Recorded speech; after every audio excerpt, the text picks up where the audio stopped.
parents, first of all.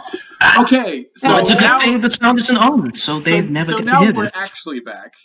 What happened is we got 42 minutes into the next recording, and I realized that the sound was off. So we lost 42 minutes of content. So. It's okay. That said, would anybody like to explain what happened up to the point of now? Yes, I would. I'd love to explain. Go, Take it Ethan. away, Gesh. Okay. Right. So the thing is, everybody woke up just fine, except Dhuur'in. And he just felt it out. It was not a good morning for that guy. Even when he came down, they were playing a lovely little song, and he just couldn't take it, man. He had to just. It's a shame, really. So he got down. Everybody was eating a wonderful breakfast, like full gourmet kind of shit breakfast. And then, so Fenkin was like, "Hey, can I have my money back, please?" And Nox was like, "I'll give you some of it back." And then this other lady came in, all flirting, like, was like, "Ha, a room down there?" And then left. And then Fenkin was like, just give me the money, please, man. Just give me the money. And Nox just didn't wanna. It went back and forth for a bit. Daggers were drawn. Bryce came in, and they were all. When you get this sorted out, you can come and get money and stuff, guys. And then he left. The stand outside. And then the argument continued until they devised a wonderful thing, a competition. And so, just as this competition came ramping up to start with people hollering and betting about who would be able to shoot a scarecrow in the head, well, the eye, semantics. Dhuur'in was like, I can't handle all this noise. I'm out of here. And so Dhuur'in just left, and it's been outside the whole time. So Nox came up first. Nox was confident, proud, thought they could handle it. Turns out, we're pretty shit at this sort of thing. Because that arrow didn't get anywhere near that scarecrow. Straight through the window. And they had the audacity to be like, nah, this is a warm-up. Fenkin felt pity, because Fenkin's a good kind of guy. And then Fenkin, by it true, with the 21 instead of the nat 1 that Nox had gotten. And I got it, yeah. and hit the thing in the eye like that. Everyone was cheering. It was amazing. Whew. And then Connor found out that the sound wasn't on. So that happened. And now we're back. I have this little display that shows how long we've been recording, and next to it is a microphone symbol that shows if the sound's being recorded or not. And I turned around after 42 minutes of what I think was awesome roleplay, and I saw a line through it, and for a moment, for the briefest of moments, I considered ending it all.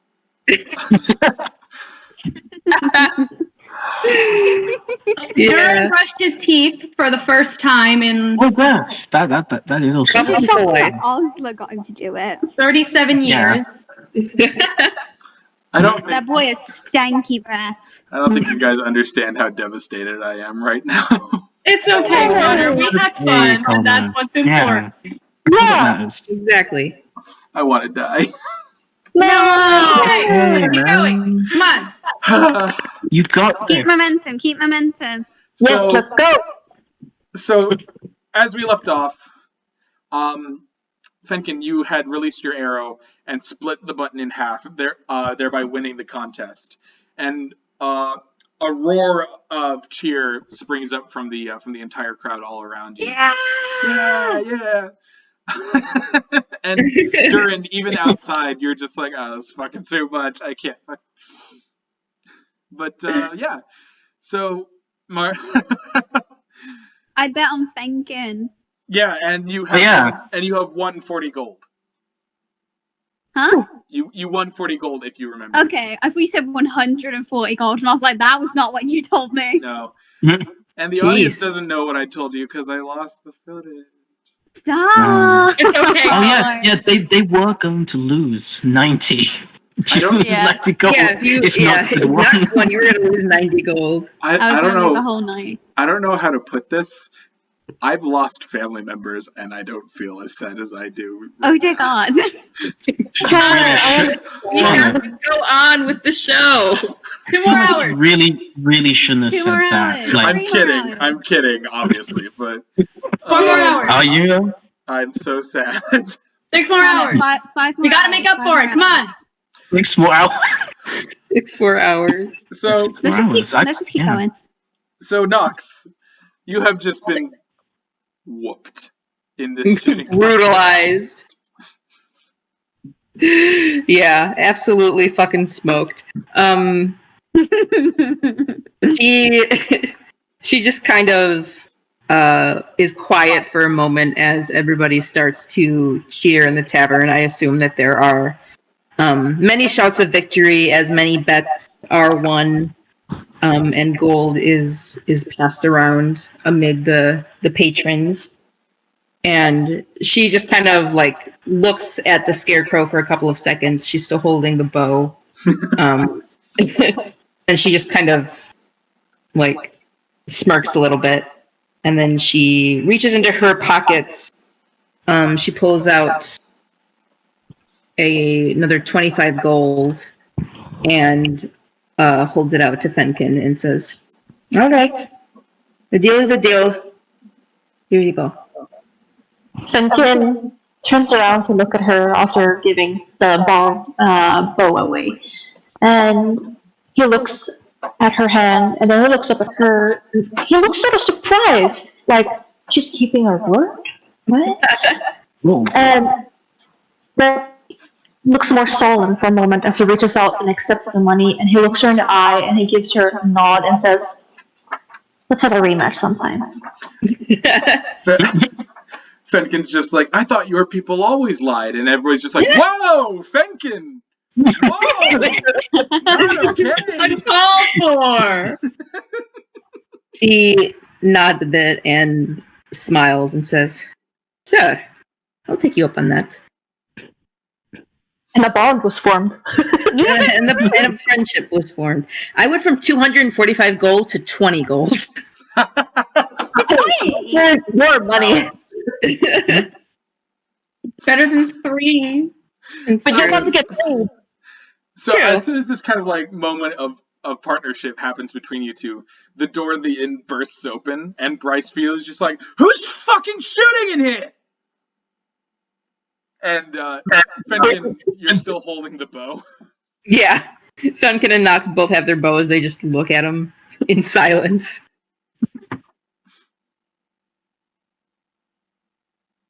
Yeah, he just looks at him, but he I doesn't think, say the response they get is silence. Fenkin just like shoves the hunting bow into Yeah. into Nox's hand. So she's dual wielding hunting bows. Bryce closes their eyes, lets out a deep breath, and he's like, Marcus, I told you no more contests. And Marcus is in the back just like,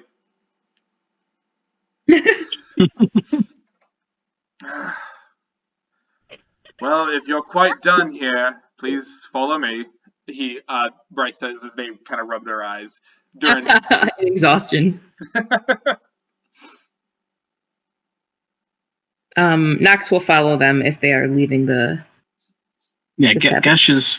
After Gesh has eaten everyone's share that they all forgot about, he gets up and, follows Bryce out. Gesh, Princess is following you, walking on two hind legs while carrying like a bunch of biscuits. Just like peeking out over the mound of biscuits and dough. Mhm. But yeah, are you guys making your way out of the tavern? Yeah, Ozla's sitting- counting her cash. I'm sitting next to the doors with like my head between my knees. Oh. Nox will like poke Dhuur'in with her toe as she walks out. Be like, "Come on, we're going." Coming. Up and at him. Stands up very slowly, straight up.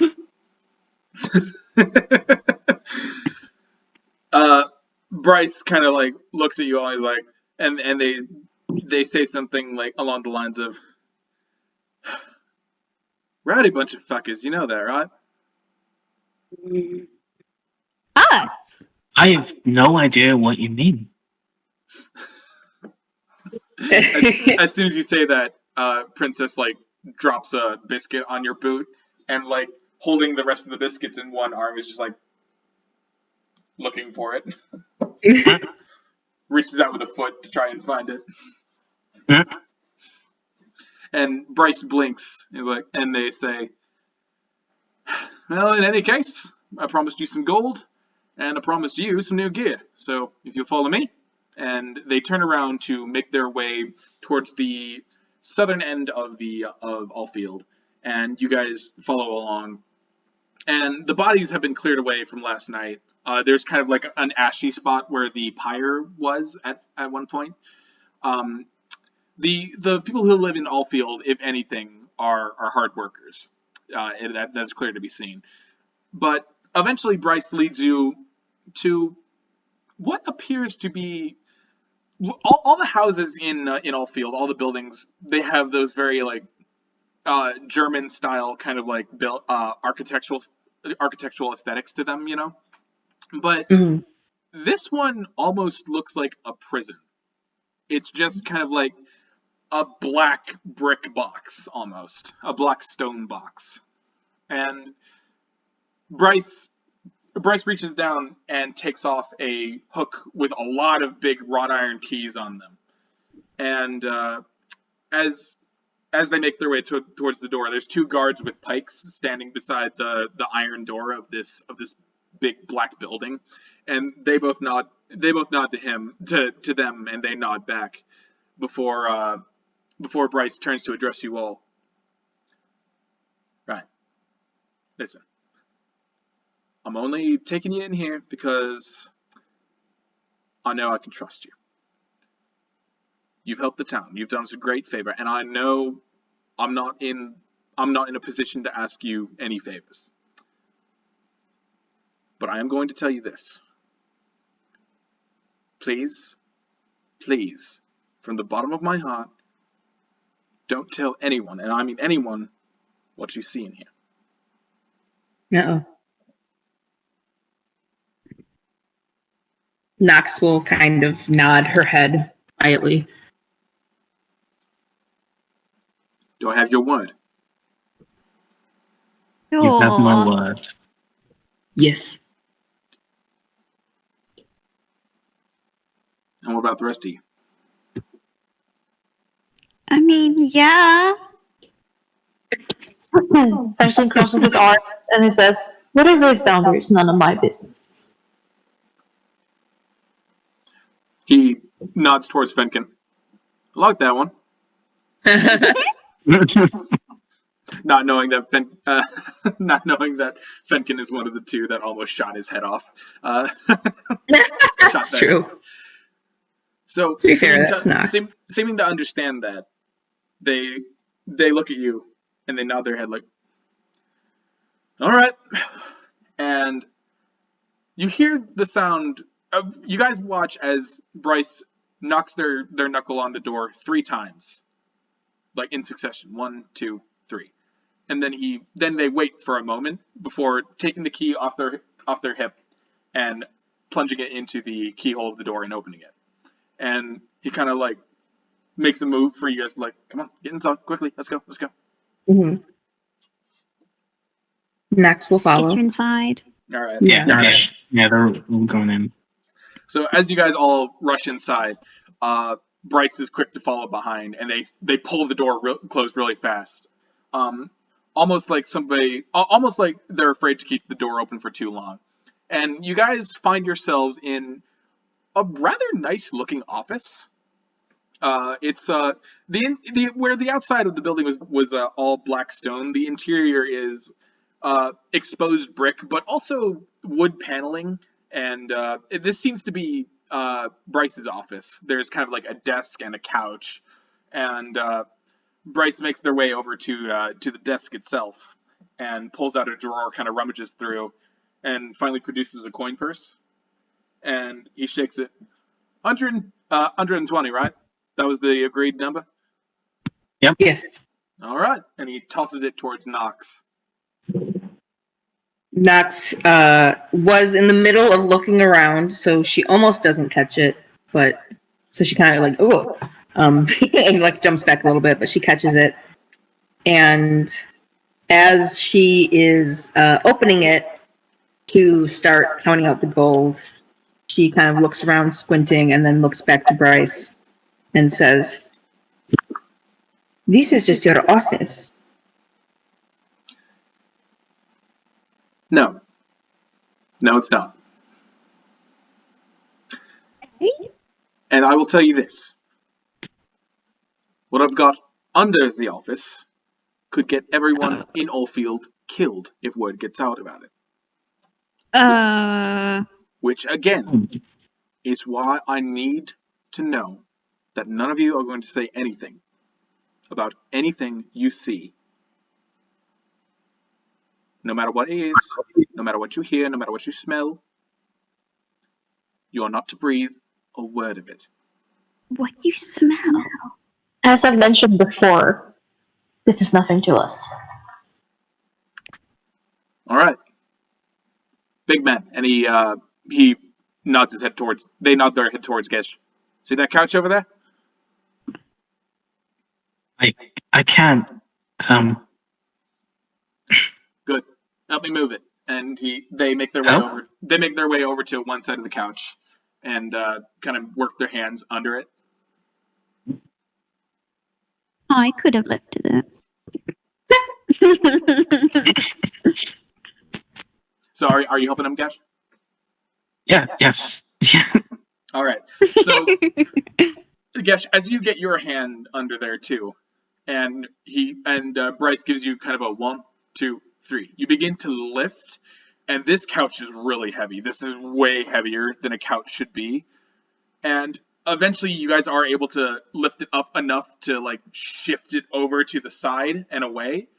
And once you stand up, Gesh, you see that under the couch, as Bryce flips up the carpet that was beneath it, there's a door in the floorboards. Ooh. Ooh. Oh? Bad things happen when we go underneath places. And Bryce A little intrigued. And Bryce kneels down and knocks on it 3 times. And there's a pause for a moment before you hear a voice echoing up from beneath. Mr. Fielid? Mr. Fielid, is that you? Is that you, Mr. Fielid? And Bryce says, shh, shh, shh. No shouting. Oh, Ron, sorry, I didn't mean to be too loud. It's okay, it's all right. It's just us. It's just me. I'm bringing some friends, all right? Another long pause. Do they know about... No, they don't know, but you can trust them. I trust them, so you can trust them too. Can I bring them down to your workshop? Well, all right, I guess that's fine. I guess they can come down. Yeah, bring them on down. I swear to God, this is what I think it is. Oh, God. And Bryce nods and finally pulls the door open, and you guys see a set of stairs leading down into what appears to be a hidden room under Bryce's office. And looking up at you guys, They address you all. Last person down. You close the hatch on top of us. Understood? Mm-hmm. Understood. And Bryce makes his way down the stairs. Makes their way down the stairs. Fuck! There goes Nox. Nox is At least you're fucking correcting yourself. super curious. She is going. Yeah, Gesh is going immediately. Yeah. All right. So Be who's the the last last? Who's the down. last down then? Fenkin. All right. Fenkin. So Fenkin, as you guys make your way down the steps, Bryce is the first to take the last step, and before they let anybody down, they look up to make sure Fenkin's closing the hatch. All right. And as you guys descend into kind of a darker room, you hear the clanking of metal, like a hammer being tink, tink, tink against something new. The room feels very hot and humid. And as you step in, you smell smoke, and lots of it. You smell things being smelted. You hear the crackling of a furnace fire. And for those of you who are, and as you make your way further into the room, you see that the walls are lined with fine weapons and armor. Very, very nice weapons and armor indeed. A lot of them are fashioned to look like the standard kit of the Crown's Guard, but even to the untrained eye, these are incredibly well-made weapons. Ooh. And as you step into the room, you see that it's kind of like a longhouse style room where there's tables set up against there's workshop tables set up against the walls and all that. There's a few chests here and there, and there's barrels of water and things, and filled with materials like gravel and gunpowder and things. And again, you hear the tinking of a hammer against something. And as you look up, you see at one of the work tables the person who is doing the hammering.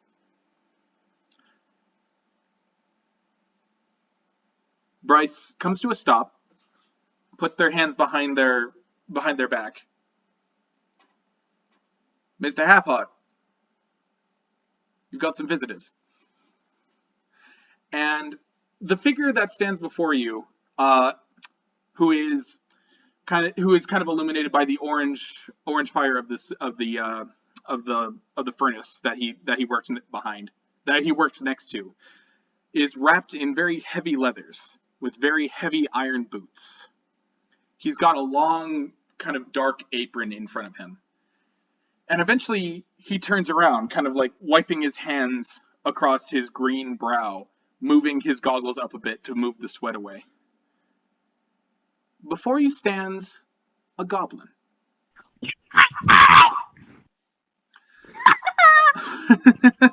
And if you guys remember the picture that Vinn colored for me, that Vinn posted in art, you can go back and look at that as a reference. I'm going to show everybody in the audience what this character looks like now. I see. Good luck. In on it again. Again, this character was drawn by.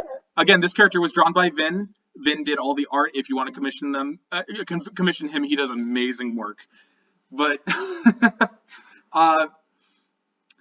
the goblin wipes his brow again. He's got kind of a forge hammer hanging in his other arm, and you can see that he doesn't have any eyebrows or facial hair of any kind.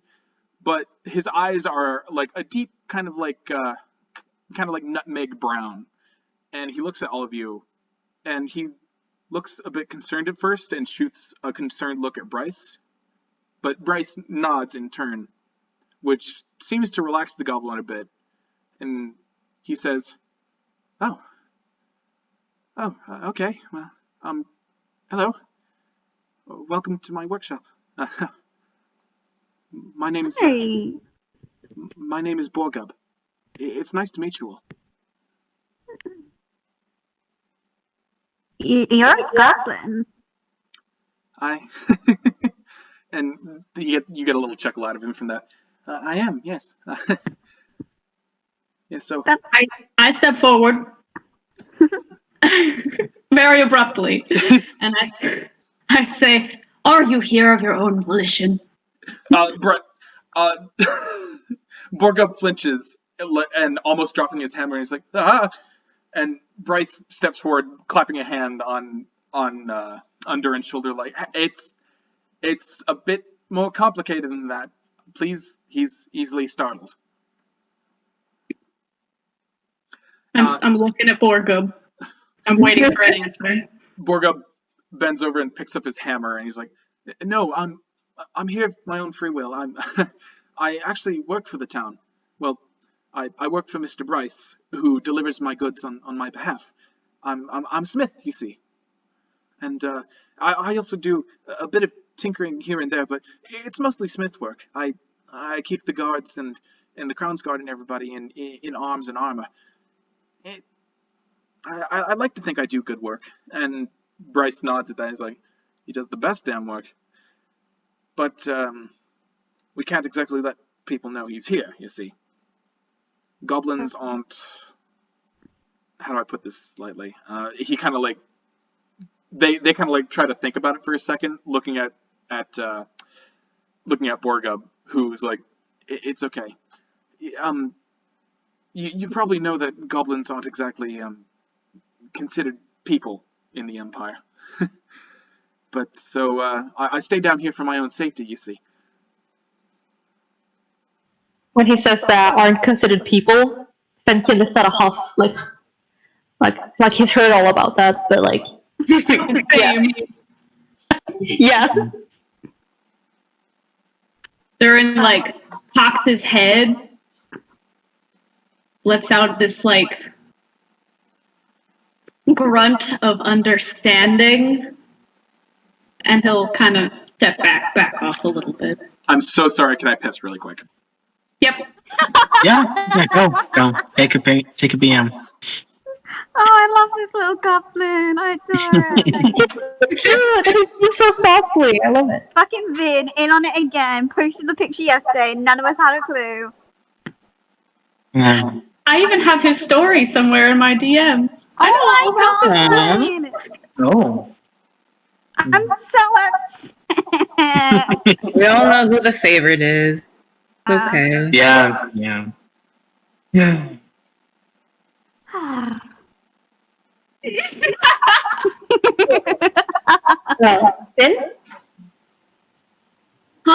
Finn? Yeah. Is Kiwi a goblin? Huh? Yeah. Oh, okay. Kiwi. You win. My character for the one shot is also a goblin. All right. Oh, right. Okay.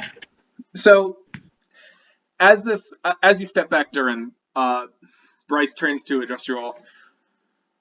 Borgub's been working up for us for the better half of a year now. We've got an arrangement, he and I. Wow, I can't. That was a good piss. Sorry, I'm like lost in the bliss of the piss. But Oh my god. Right. And This is our DM, everybody. Bryce sweeps their arms out across the table and all the armor that you see, all the arms and armor that you see on the walls. And as you can see, he's the best goddamn smith I've ever met in my life. I don't think we'd have any of the security that we'd have if it weren't for him. And Borgub kind of blushes and rubs the back of his head like, "Stop! I do okay work. I do all right work." No. You do bloody brilliant. You don't do work, mate. okay work. You do amazing work. Oh, well, thank you. That's really nice to hear coming from you guys. You're the shepherds, right? Mr. Field was telling me all about you. And Yes. he kind of sheepishly looks towards the ground, kind of like towing his boot on the floor as if trying to find what to say. Thank you for all your help. I would have been up there doing my part too, but well, it's. And Bryce cuts him off.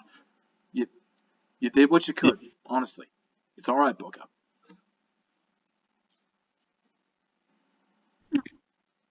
I'm looking around uncomfortably at all of the walls. Nox is kind of looking at the some of the nicer, more fancy looking weapons and armor. So as you guys kind of spread out across the room, Borgub steps away from his workbench like, Mr. Felid was telling me that some of you are in need of new arms. I've got a few things that you can take a look at, and please feel free to take whatever you wish, especially after all your help. This sort of nudges Ozla a little bit. What? Hammer? Axe? I forgot about that.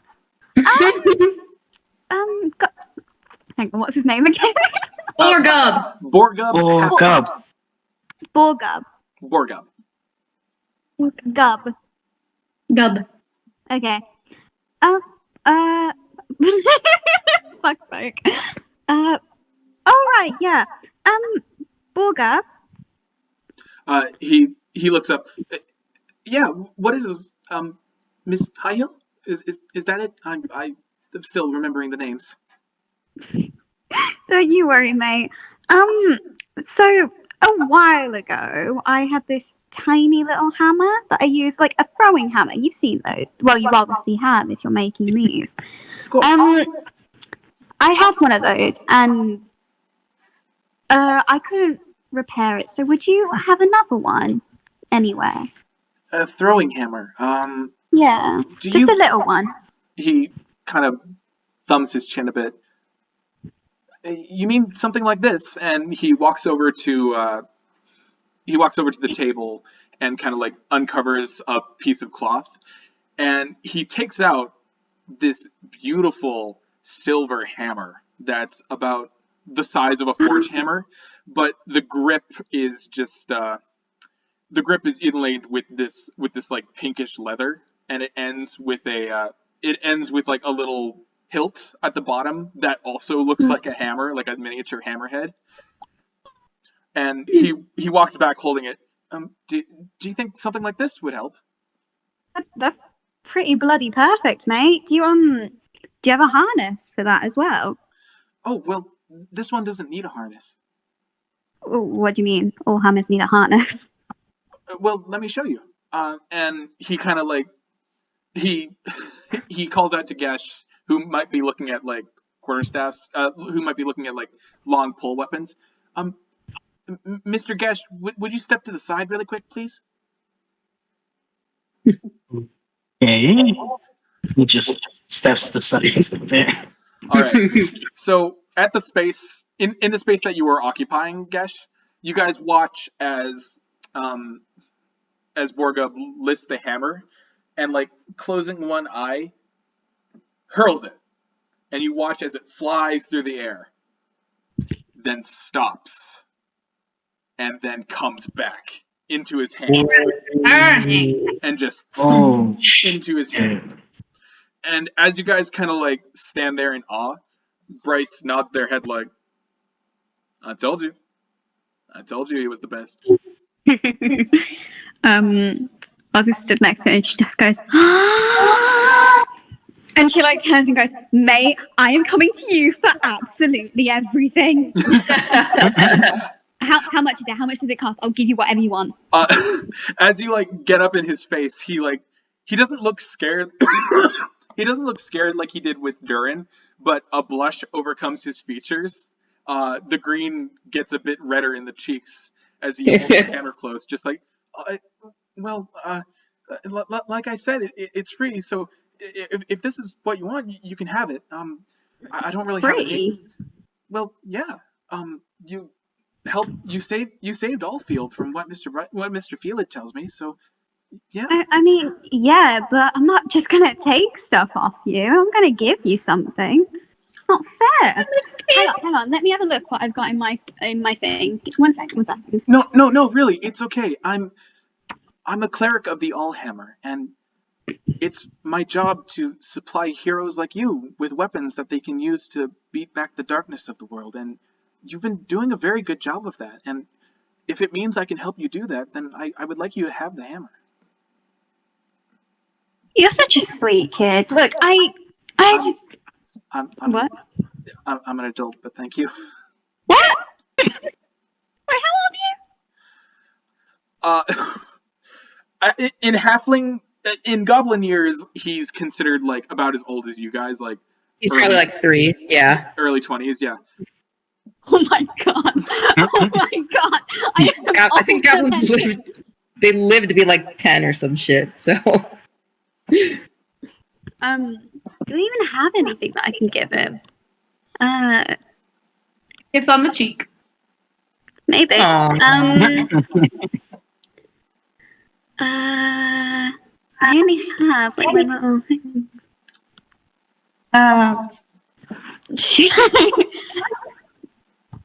What did he say beforehand again? Sorry, I've lost it now. That he was a cleric of the Allhammer, and that it was his duty to forge weapons for heroes like you guys.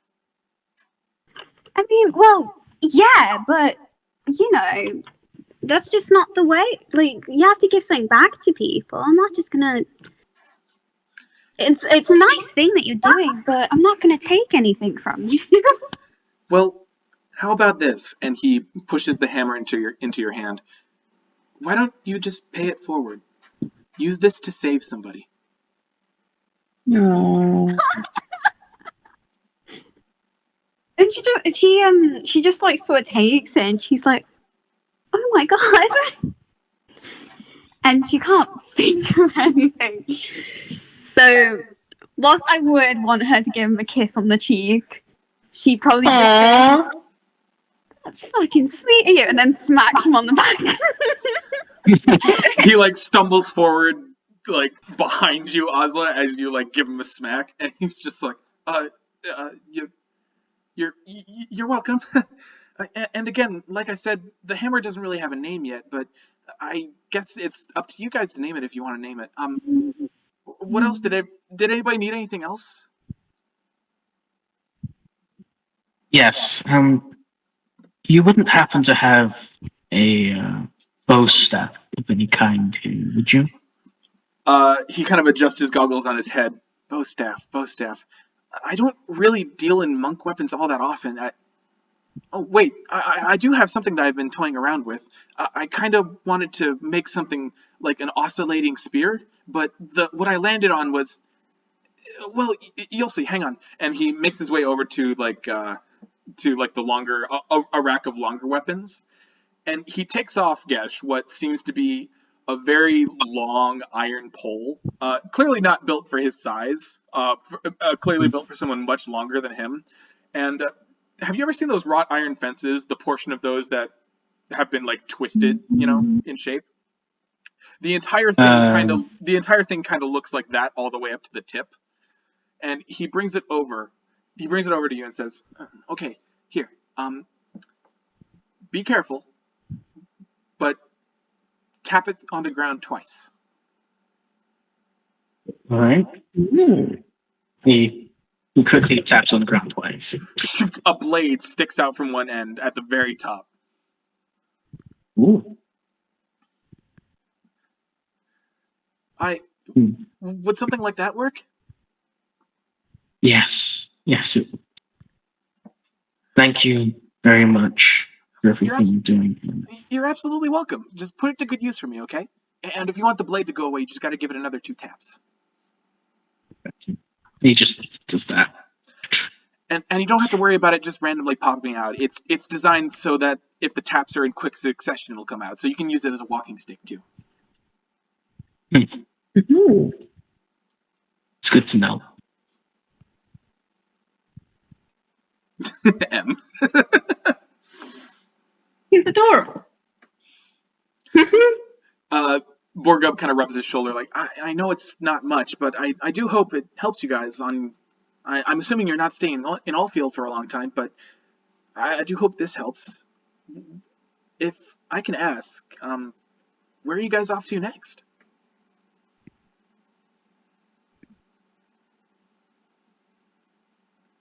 Well, we're going to the beach. You're going to the coast? Yeah, we're going to the coast. That didn't work. Oh, wow. Do you have business there? And he kind of coughs and says, "Sorry, that's I'm getting a little private. My apologies." That's okay, mate. And Bryce kind of lifts up and says, "If I may interrupt, there are a few odd jobs you can do around town, but in any case, if you do need anything fixed, if you do need any weapons, just feel free to come to me, and I'll bring you back to Volgub whenever you need to see him." All right, then.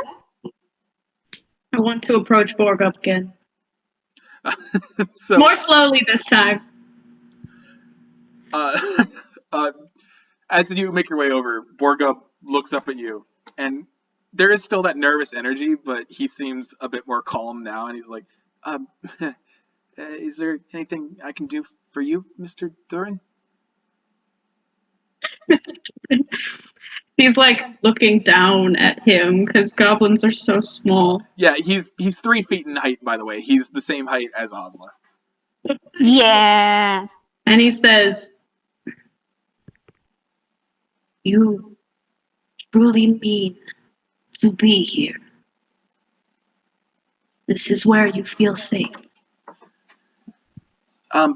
Well, up top I would be shot full of arrows, so yeah, it is a bit safer for me down here. Yeah. Sorry, bad joke. I understand.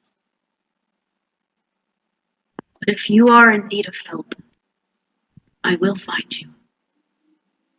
And I will help you. There's He's like, well, I was feeling safe until about 10 seconds ago. so Dhuur'in, as calming and comforting as you're trying to be, you are an eldritch warlock whose eyes constantly glow green, and saying "I will find you" in any regards is frightening. So Borgub is just like, "Oh, okay."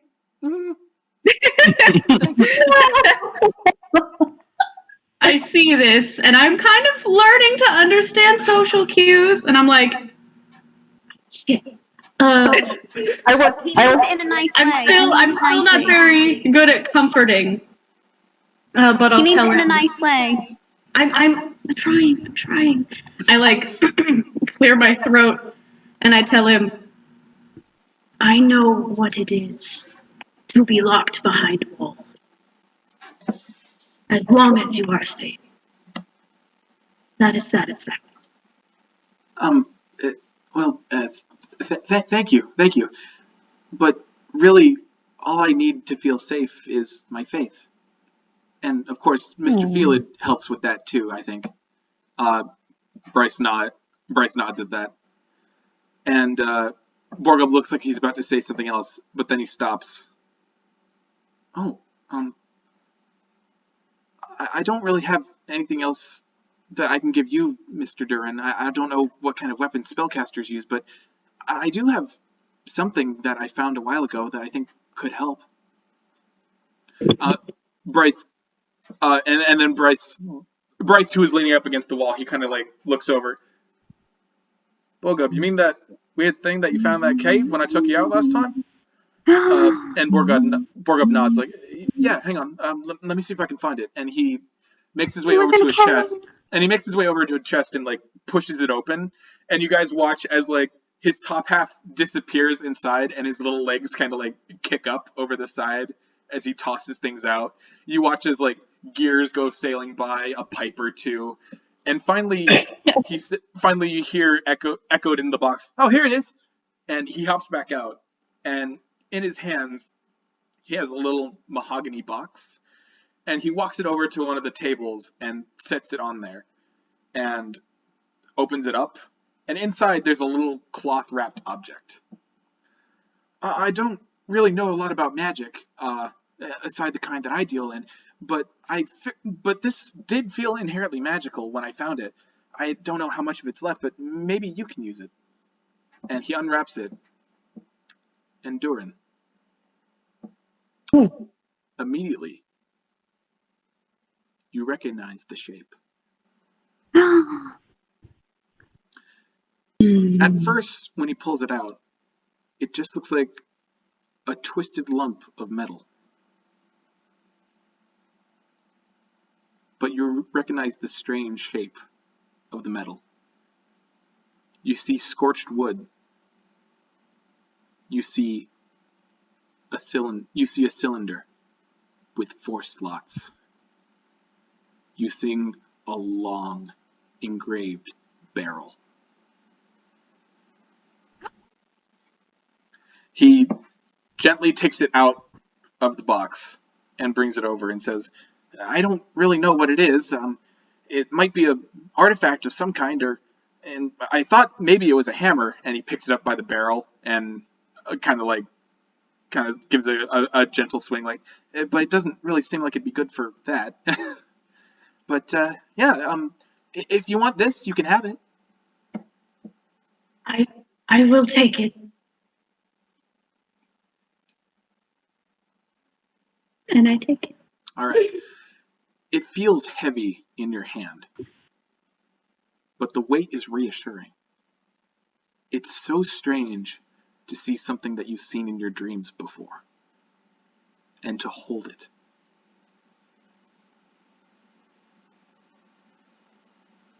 I turn it over in my hand and I take a long look at the wood of the handle. The wood itself is, you can feel that at one point it was maybe polished with a resin of some kind, but that's been burned away and the wood has aged some. It's splintered in places and the metal is rusted. And you can hear like the components of the mechanism kind of clinking around. In fact, there seems to be like a firing pin kind of like clanking back and forth, hanging on a loose like screw.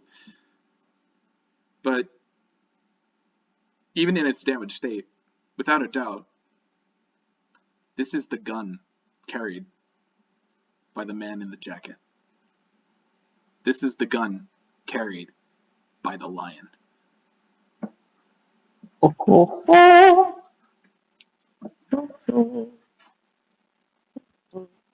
am holding it in both hands at first.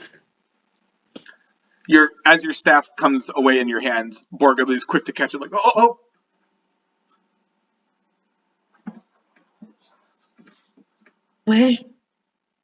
Where did you find it? In a cave not far from here. Every now and then, when I want to take a walk, Mr. Felid takes me out into the woods. He gives me a disguise and everything, and I'm able to walk freely in the sunshine. But we found a cave, and inside there are a bunch of kobolds. They were arguing over a bunch of different things, some coins and bags of loot, and that was among what they had. I thought it was interesting, so I took it. But it's yours now if you want it. I'm not sure what good it'll do, but... I think I know. Well, okay, if you're sure. I would offer to fix it, or to make it look better, but I wouldn't even know where to start with this. That's okay. I will figure it out. Thank you. You're welcome. Bryce lets you take a moment to look at the gun again. He's like, and then they say, well, nice as this has been, I don't want to keep the hatch exposed for too long, so let's get you low down out of here. I'm sure Borgub has some work to attend to. And Borgub says, oh yeah, I have some projects that I still need to finish up, but again, thank you everybody for everything you've done. I'm engrossed in this gun. I not looking, take my staff back. And I'm just like,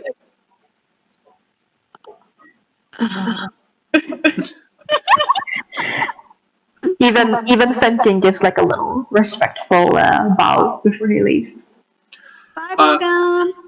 Borgub sees the way you bow and tries to like mirror it the best he can. It's a little stilted because again he's a very nervous guy, but he does bow. No. Ozla's waving to him as they leave. He smiles as Ozla waves, and even drops his hammer, and he's like, "Oh, bye. Thank you for stopping by. Come back anytime, okay?" And with that, you guys exit Borgup's hidden workshop and make your way back up into Bryce's office. And Bryce is the last one out and closes the hatch, and with Gesh's help, turns the couch over on top of the hatch. And as soon as that's done, Bryce turns to look at you guys. Like I said, he's a good fella, and he's done more for this town than anybody in it will ever know. I don't have to tell you what the Empire thinks of goblins. For the most part, they might be right, but not about Borgo. And I'm not kidding. And I'm not kidding when I say this. If I hear that you've told anybody about him, I'll kill you myself. Not a word. Can I have Oz step forwards a little and say to Bryce, we aren't going to say anything because we aren't in the business of endangering people, but can I just ask how you found him? Bryce kind of sits on the couch.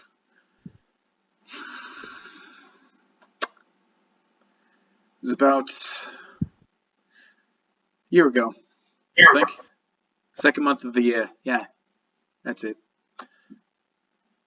I wasn't Watchmaster back then, but I was on the border of the promotion. I was out on my regular patrols, and I found him. God, thinking back then, looked nothing like he did now. Poor fucking thing was starving. Skinnier than my pinky he was. Thought he was a corpse when I first found him, but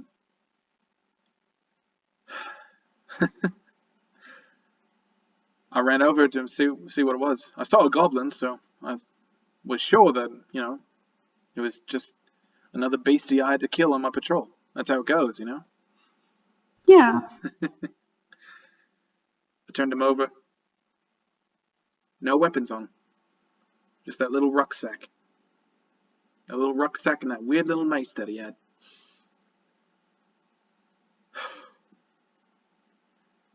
By the fucking gods. You know what he said to me? What? All week I've been having trouble with my armor. I had this one buckle that just wouldn't fix. I tried everything. I even brought it to the local smithy. They said that a new buckle was going to take about 2 weeks. This kid, he was on death's door, and the first thing he asked me was if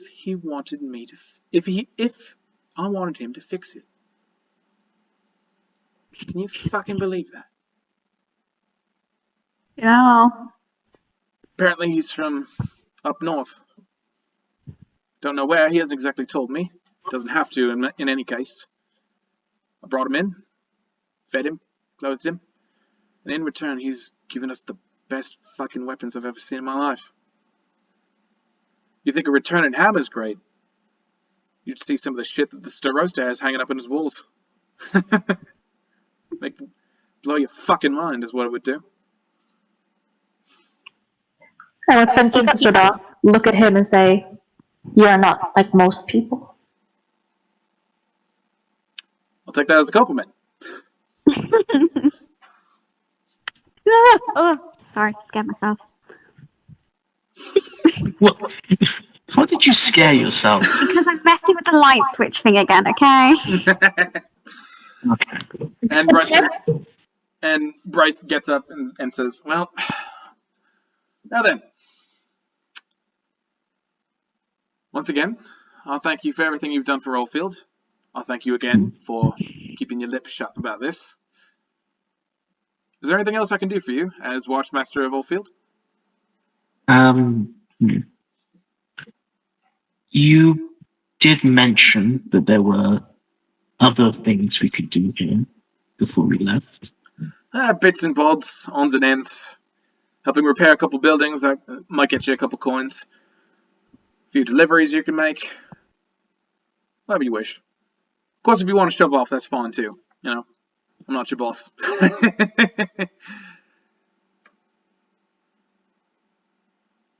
I'm not paying attention. I'm very engrossed in my gun. In the gun. And Bryce sees you still staring at that, and they say, and it's not any of my business, but I'd keep that thing covered if I was you. Just to be safe. Yes. I know how to keep secret.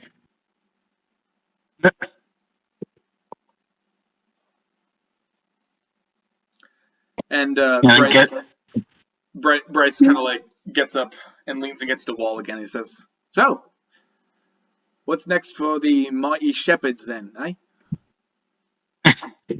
We're not exactly, we're no mighty nine. But we are shepherds. You motherfucker. What a line! That was beautiful, Ethan. Bryce blinks. Yeah, anyway. We will have to come to a decision because the stuff that we have down in the coast that we need to take care of. So we'll have to put it to a vote, I think, guys. Well, What?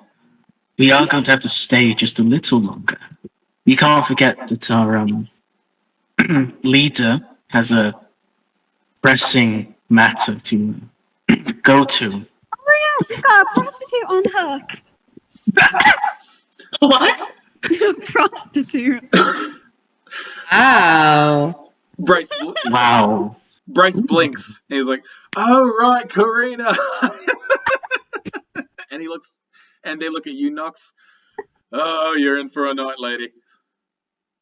The ruby of the sea is the best thing ever. But if that's the case, I'm willing to pay for one more night in the Candle Inn, if that's what you wish. My suggestion: go take the day off. You know, have some rest. Think you've earned it at this point. And in the morning, I'll see about getting you some horses. Make you wait and send you off down to the coast. No more walking. Horses. I'm gonna be a real cowboy. I want to be a real cowboy. I want to be a cowboy, baby. Oh my god, Fenkin on a white steed. Oh. God. Oh my god.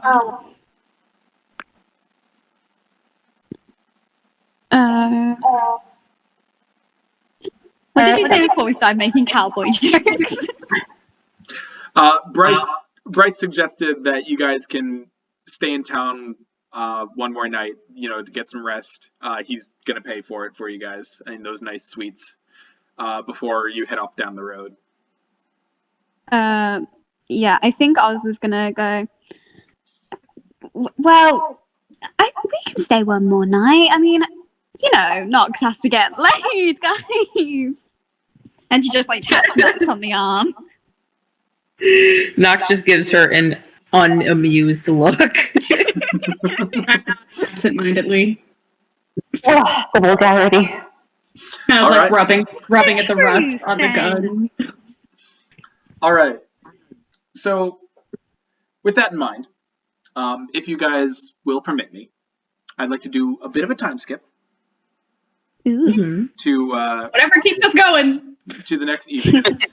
As you guys return to the tavern at night, after presumably a day of just shopping around and helping around Alfield to rebuild and whatnot, eventually you guys return to the Candle Glow Inn to another on the house meal, very delicious, very good, and another on the house sleep in the in the rooms.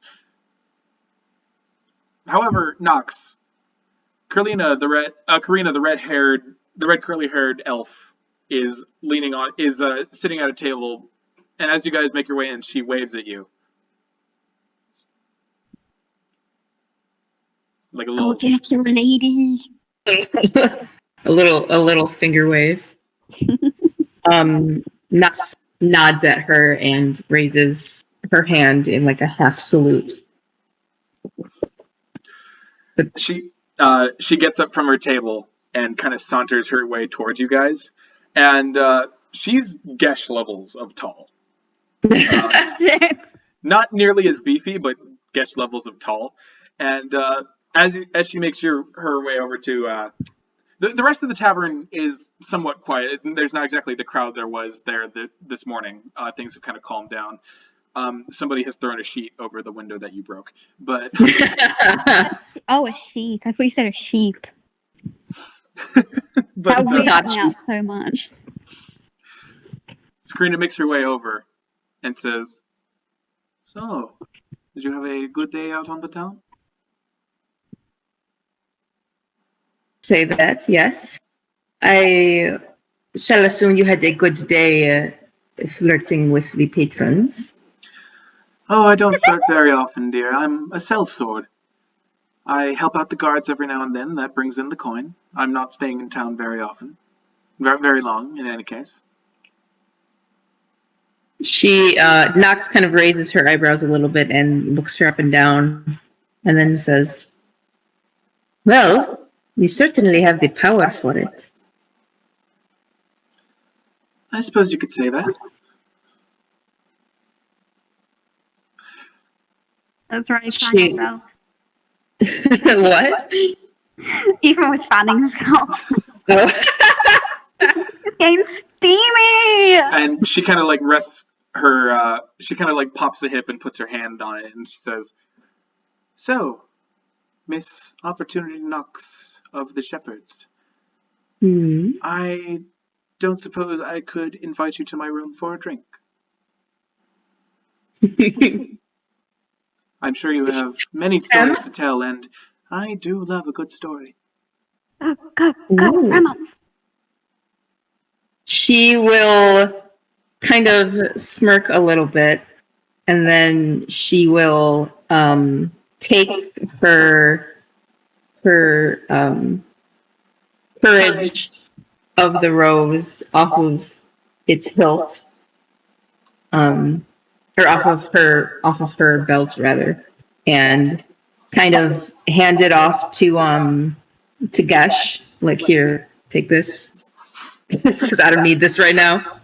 And then while she does this, while still looking at Karina, and then to Karina in the perfect Elvish that she speaks, that I haven't gotten to have her speak yet, she says, "Lead the way." She can speak Elvish. All right. It's around like Dhuur'in be like,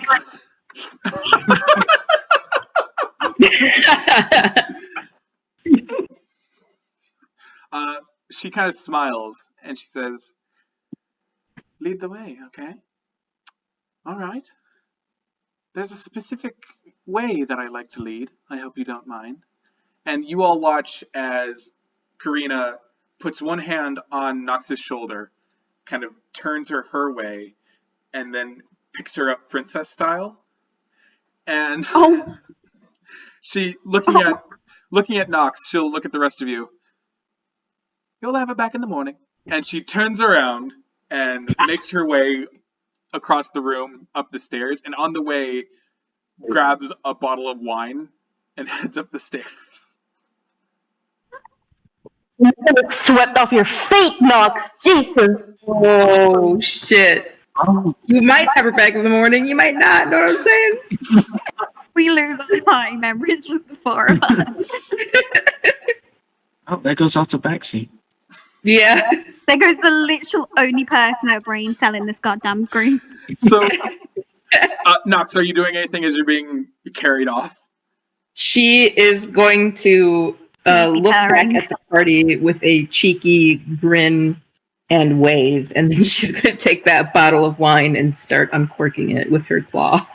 Oh, Nox! So you guys watch as they disappear up the stairs, and you're all just kind of like frozen in the doorway. Well, And I this slowly time, look at Gesh. and this time, everybody hears this voice. oh god. Fill the world with roses, indeed. Ooh. Everybody's just like, And this time, it's like very audibly coming from the cane that Gesh has been holding. it's just like, What Gesh the has been. fuck? Oh wait, trying to think. Gesh. Did you hit that too? I Or, wasn't the only one. you heard, Timing. As soon as the voice sounds out, Princess is just like and like scrabbles under under Ozla's feet. You heard it too. what? Don't be scared, Princess. Come here. And she like picks Princess up and she's like cuddling him to her chest. Do you think there's anywhere to burn this thing? No. Give it to me. Another quick voice. Please don't do that. I snatch it from Gesh. Arcana check! I already know this shit's magical. And do we put it in the umbrella holder or? I'll just hold on to it. you hear a Please voice. put it somewhere where it can't speak again. You hear the voice again. Please do not let the big one hold me. Well, we I just understand cover it with a the thing. blanket. I have a staff and I have a cane. I am totally. And I have a gun in my bag. You are fucking ready. All right. You have 2 books. Fuck with me. With this very weird happening of the evening coming to an end, I'll say we fade to black as we assume everybody gets their meal. Dhuur'in. What did you say? What did you say? All right. And I'll say that everybody kind of makes their way to bed once more. Yeah, we don't get a free room to ourselves now because Nox is yeah. elsewhere. Yeah, we all get a room. Yeah. Yeah. I'm still following Gesh. So, hang on. How did I write this down? No. Okay. No. Oh shit. All right, Nox. Well, did you write out the whole scene? Or? I'm not going. No, I did not write. That's not how I do it. When it comes to doing sex scenes in D&D, I just fade to black. But That is preferable. yes, it's preferable. But I will say this: in the night, Nox, at some point you took. You're gonna make me take fucking How much damage? damage did she get? I'm not going to say what it was from, but you took 3 points of damage, and it was a really good night. What kind of bludgeoning damage? Force damage? Slashing damage? Please tell me it's Poison slashing damage? damage. Fire damage? Ooh. Well, You're gonna kill us. whip They're all do individual slashing points. damage. Oh! You know what? You're right. You ain't wrong. Okay, I'll take it. 17 hit points. Well, I'll take it. wake up. Excite me. You'll wake up with full hit points. You're fine. You'll wake up with. Yeah, you're fine. It's Oh all. yeah, that's true. Yeah, it's yeah, it's fine. All right. So, Can't be bad, but I'm perfectly good more, at it. God damn it, Sophie. So as morning, as the twilight gives way to the dawn, and everybody wakes up, you find that Nox is the first to the table, and she looks very refreshed, very well rested, very relaxed. And Nox just muted. Yes, I thought someone was coming into this room. God, keep going. Okay. So as everybody kind of makes their way downstairs from their rooms. Sorry, I've been DMing all day and my brain's mush. You make your way downstairs and you see Nox sitting at the table. And I hand her back courage. She takes it with a nod and puts it back on her hip where it was before. You do know that thing speaks, right? Ah, it spoke to you as well. Well, consider yourselves worthy. They threatened to burn me, oh better mine. I did not let it happen. His hands are cold, oh better mine. Yes, no worries. Everything is okay now. How long has that spoke, Nox? She just kind of casually shrugs and sips some of her morning ale. It has spoken for some time. Why? Does it frighten you? No, I don't get scared. No. It scared. Gesh. It scared Gesh. She I very wasn't scared briefly at looks all. up at massive Gesh. You were terrified. I was not terrified. I was completely calm. About us. I was completely calm. He's lying. He's lying. If you don't shut up, I'm going to tell them exactly why you were uncomfortable. So, shut up. She like turns when she points her finger and she's like, "You bastard! You never say anything." As this is happening, there's a creak at the stairwell, and you guys watch as Karina, in full battle plate, makes her way down the steps.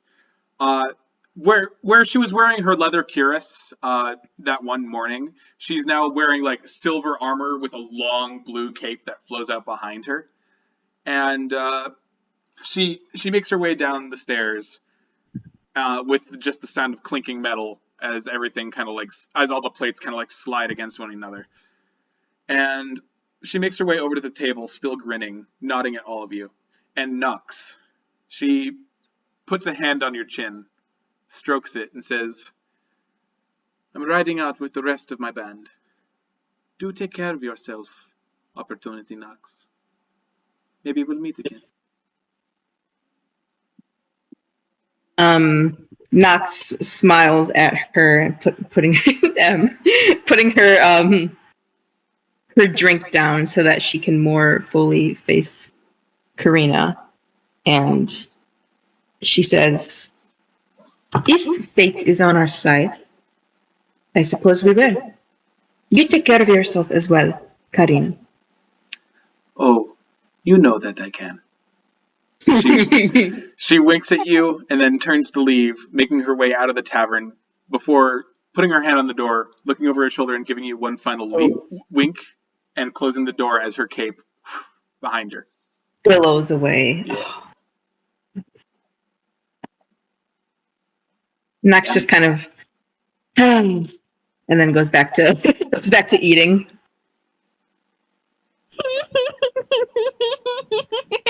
I imagine the whole table is just like stunned to silence, just like staring at her. Like, Holy shit! She just like she like puts like a grape in her mouth, and then she looks up and looks at all of them, and she says, "You have something to say?" Are you okay? She looks like she gives a beating.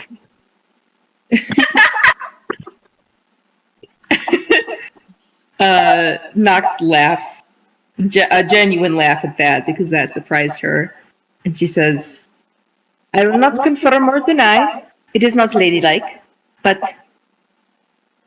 I am healing." Fenkin gives Nox an absolutely terrified look.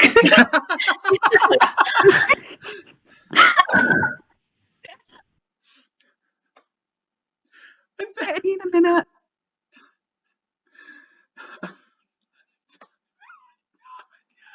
Connor, you're silent. You're silent. I know. I didn't have Wait, my that's voice because on. I you're- didn't have my voice muted. I just couldn't say anything. What were you gonna say? Oh my god. So Good lord. you all sit down to what is an awkward breakfast for 4 of you, and a very nice morning for one of you. But eventually, breakfast is done. The ale is dry, and it's time to leave once more. And as you guys make your way out of the tavern with all your things put on your back, you're surprised to see what appears to be 4 horses and a donkey. No! Oh my god. Standing in a row outside. There's 1 pony, 3 horses, and a donkey. And you see that Bryce Phelan has kind of like all their reins in one hand, and he and they, as you make your way out, they hold him up just like with that kind of look on their face, and they say, "I told you, the people of Alfield are very appreciative of your work. Consider these a gift." Even the donkey? Yes. How many horses? What did you say? It was 3 horses. There's 3 horses. One's brown with white spots. One's kind of gray with black speckles, and the other is just this beautiful white horse with a long braided mane. The pony is kind of like one of those kind of fluffier ponies with hair over its eyes. It's also white and kind of a reddish brown. And the donkey is the mangiest looking thing ever. Hannah, I want you to know I specifically hate you so much. Nox kind of a Nox donkey. looks at them, and then she looks at Bryce and says, "What is the donkey for?" Do not point at me. Do not point at me, sir. Bryce takes a moment, and then they say, "We ran out of horses." That's a lie. And ponies. Well, the pony's for the halfling. What? And who is the donkey for? That's not my problem, he says nervously as he he hands the reins to Nox. They're strong animals and they'll get you where you need to go. But once again, consider it a thanks from Alfield. If you ever need lodging, if you ever need anywhere to go, you've got a home in Alfield. You saved it after all. Thank you. I'm guessing the donkey is bigger than. No, the pony's bigger. No, wait. Yeah, the donkey's bigger than the pony, right? Yeah. I mean, donkeys are. We need a size guide. I'm going to Google. Donkeys are bigger than ponies, depending on what pony it is. Come on, guys. You don't have to resort to comparing sizes here, okay? I mean, Dhuur'in probably weighs the least out of everybody, so Dhuur'in can take the donkey. Depending on the size of the donkey could be about the same size as the pony. No. It's a big donkey. Nox will look at the reins that are in her hand, kind of separate them so that she can tell which is attached to which creature. She will hand the reins to the pony off to. Aww. Tiny little donkey. She'll hand the reins to the pony off to Oz. And then she puts the reins to the brown and white horse behind her back.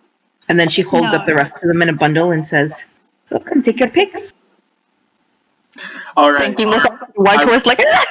I want Dhuur'in, Gesh, and Fenkin to roll a d4. No. Oh no. Gesh is going to crush the donkey, okay? But that's gonna happen if you make us. Where's my D4? Oh god, this is not it. Oh. Better be a tough donkey. Please, God. Please, God. Okay, Dhuur'in got 3. Yeah. I just wait. And what did you get? You roll a d4. Before, You yeah. just roll it. Yeah, and if you get a 4, re-roll it. But I it also got points up. 3. Like, it You points up. How do I know which one I get? Doesn't. Ethan Okay. also got 3. What'd you get, Fenkin?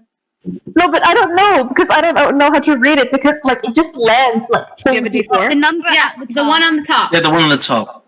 Oh, okay. Then I got a 2. Okay. Okay, you 2 might need to re-roll. Ethan, go ahead and re-roll. I mean, Ethan and Okay. Fenkin re-roll. Even in Fenkin. Fenkin. Ethan and Dhuur'in, I'm sorry. The fumes are affecting his brain. That's still the funniest. Finn, I love you for saying that. It's the funniest shit. Please don't get me the donkey. I got a 3 again. All right. I'm making executive decisions. Never mind. I shouldn't have done this. This is stupid. So, Dhuur'in, Gesh, and Fenkin, as you reach out to take a leather strap, you pull away. Dhuur'in, you've been left with the beautiful white mare. Oh, Gesh, It's interesting. you have the dusty gray horse. Fenkin,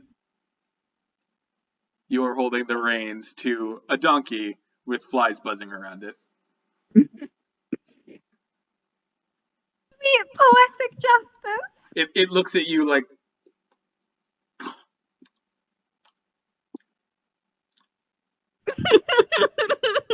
You look upset. Oh, Ozla's losing it. She's sobbing into the fur of her pony. Do you want to trade? Oh, I'm sweating, man. Fenkin, No, he's gone. yeah. Are you alright? Don't bother trying to reach him, Dhuur'in. He's gone. Okay, look, you could ride with me if that makes it. That's probably easier, right? Oh, Nox is highly amused, and she says, "No, we've been given this donkey very graciously by the townspeople. We cannot simply leave it here." I will take it. I Interesting. don't mind.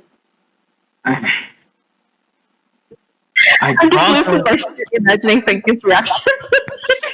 It's like it's all over. we could always She just lays down on the ground.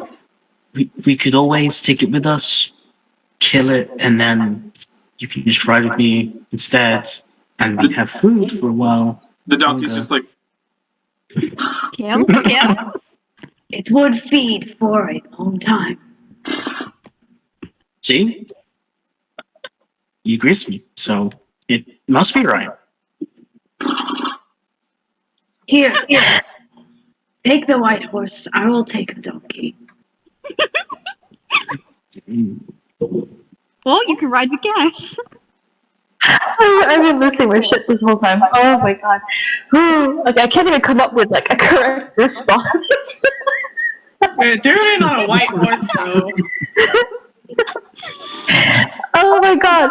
Okay, so Funky like took the reins, and then he looks up and he looks the donkey dead in the eyes, and he's just like, he's not even surprised at this point.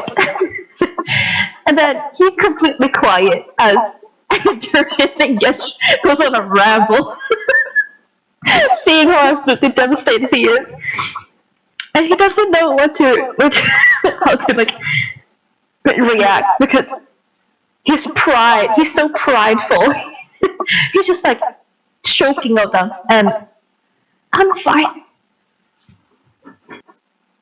Okay. It's really no problem. Really. You don't have to do this. You really don't have to do this. Oh, I can't do this. He steals himself and he lifts his chin very proudly and he says, "It doesn't matter. A steed is a steed. Let's just go." The donkey farts. He's just like, you can see how he suffers. So Pain. So all the animals they've been outfitted with saddles and little hooks that you can like basically attach all your belongings to, and so that you're kind of all saddled up and everything is all set to go. Wait, What's does any one of us know how to ride a horse? No.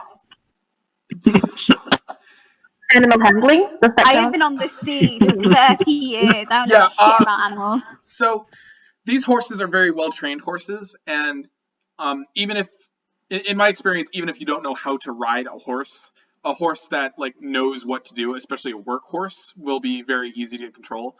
Even so, go ahead and give me animal handling checks, everybody. God. I happen to be proficient in. I'm not. I have a +0. You're gonna fall off. I'm gonna fall off. Oh my god. I got a natural 20. Hold on. Holy shit! Guess I'll take it back. Let me write. I got a 21. Dirty Fell into all 21. my- Fell into all my other dice. Hold on. I got 14. 19. I got 11. All right. So did nobody roll below a 10? You got a 19? No, nobody. All right. So Gesh, with your natural 20, as soon as you saddle the horse, you're not much of a horse guy. You've never been much of an animal guy, but you feel this weird connection.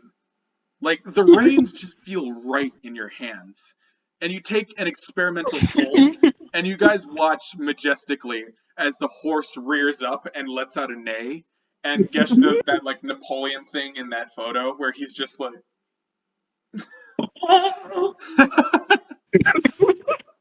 And with a champ of the hooves, the horse turns and starts to rush out the town, followed by the rest of the other horses in one line, and the donkey, who's a very jostly ride, Fenkin.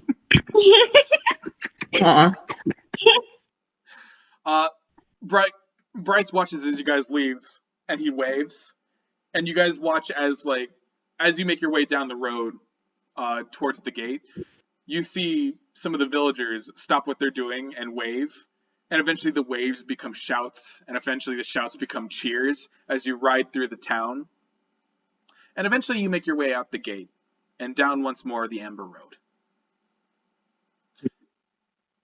You leave behind. What's that, Knock? I was gonna. Oh, sorry. Maybe I should do this after you're done. She's gonna do one more thing before they completely leave. Okay. What is it she wanted to do? She is going to, as they're on their way riding out of town, take that sigil of the Claret Order out of her pocket and drop it on the ground. Oh. Brutal. Take that, blood hunting. So very Wait, suddenly. Nox didn't even tell us about the blood hunt. So very suddenly. Oh, You yeah. take the coin Wanted out of her your to, but there pocket. was really time to. So very suddenly, you take the coin out of your pocket, give it a look, smirk, and then flick it, and it bounces off the road behind you, completely forgotten, as you ride out of the town. Dun, dun, dun, dun, dun, dun, dun, dun, dun. We just made more enemies. Yeah. You leave That's behind. right. We've got even more enemies now. Yay. You leave behind the once sacked town of Alfield on your way towards the coast. Unsure of where these horses will take you, but certain that you can meet out the challenge. And eventually the horses, their sprint stops after about a minute out of the town, and they return to a trot and then a casual walk as you guys kind of get more used to riding with these horses. And the donkey. And the donkey. And for a while, it's quiet. until you hear a voice from over the hill. Wait! Wait! Please, wait!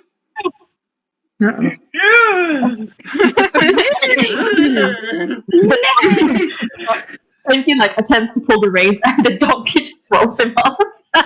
He like stands over its head. You pull the reins, Fenkin, and the donkey sits like a dog, and you just slide off onto the ground. And he just lands on his. Oh, You're right, Fen. shut up! As you all turn to look up at the hill that you had just gone over, you hear the clanking of a lot of things that kind of sound like they've just been shoved into a bag. And a figure makes its way over the hill. A small figure wearing goggles.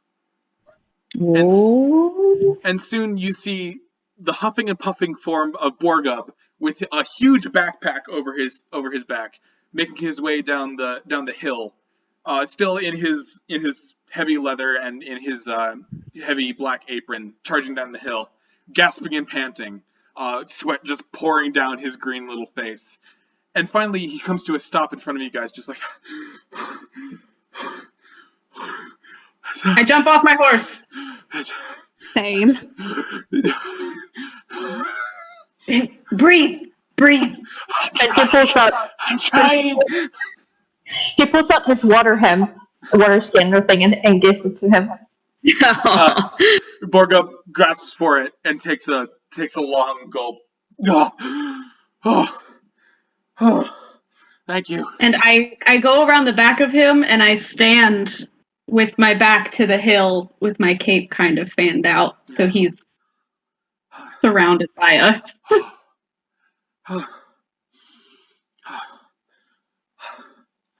Sorry. I didn't mean to. I thought about coming to see you this morning, but I didn't know you were leaving so soon. Whew. Hello. Hi. What are you doing out here?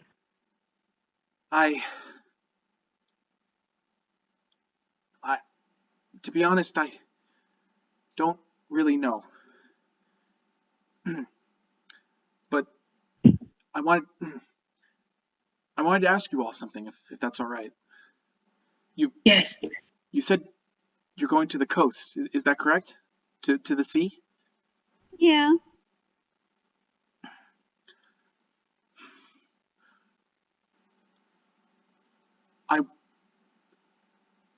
I want to come with you. Yes. Yes. Fenkin? I've never seen the ocean before, and I desperately want to. And there's so much of the world that I want to see. And as safe as it is in there, and as nice as everybody in Alfield has been, I don't want to live my life in that box. Fenkin takes the reins of his donkey and just gives it to him. And I understand if you say no. And he looks at the reins in his hands. He's like, you can have this. Gesh, move over. You come with us. Oz slaps on the back and goes, "You'll like the sea." So, you mean I can come with you? Yeah. Of course you can. Yeah.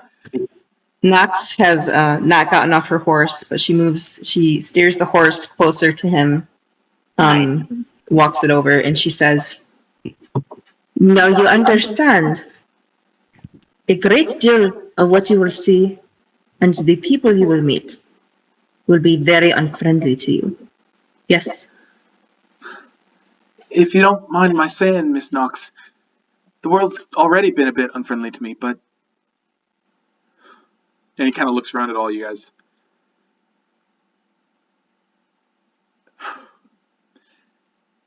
The Allhammer's texts and the stories that I've read, they tell of heroes wielding great weapons. They tell of heroes fighting back the darkness, and ever since I was just a baby, I've dreamed about that kind of thing. I've dreamed about heroes, and I don't know how to explain this, but how I felt reading those books, it's how I felt when I looked at all of you. And goblins don't live very long. But if this is my chance to see heroes in action and to be a part of those stories, then if you'll pardon my language, darn anything we meet.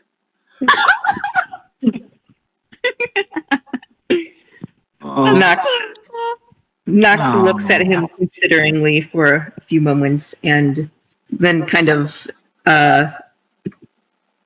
chuckles a little bit, just kind of quietly to herself, and says, I hope you know how to use the weapons that you make, huh? I've got a few tricks up my sleeve, and you guys watch as he reaches down and plucks something from his belt. And it seems to be a mace of some kind, but the bottom half is like a wrench, a toothed wrench, and the top half seems to be like a big brass half of a gear. Ooh. And you guys watch as he closes his eyes and opens them, and they're glowing like molten metal. And you watch as he holds the mace into the air and shouts something in Dwarvish. You don't. Does anybody here speak Dwarvish? Not I. All right. In that case, all you hear is "Volum Drang," and you watch as the mace begins to glow like hot metal from a furnace. That's fucking cool. And eventually, the metal cools, and his eyes return to normal. And he shakes his head out a little bit, making his ears flop. Every party needs a cleric. Isn't that right? Yeah. This will be fun. Yes. Yes, it is. Your life will be full. I certainly hope so. Shouldn't we tell Bryce that you've gone? I already talked it over with Bryce. Oh. They said he'll miss me. They said they'll miss me, but they agreed. I can't live my whole life in that box.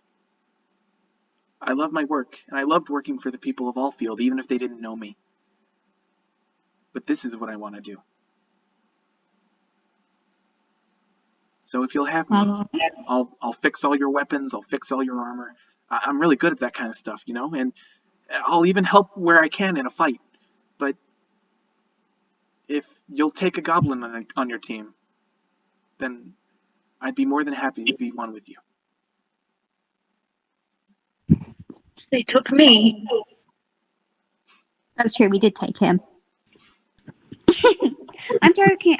He's lovely. You're gonna like him.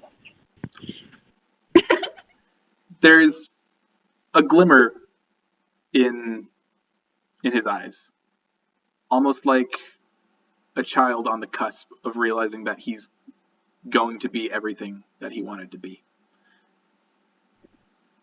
And he puts the mace back on his belt, nods, shifts his backpack on his shoulders, and says, all right, in that case, where to next? And we're going to end the episode there. And roll credits. Oh.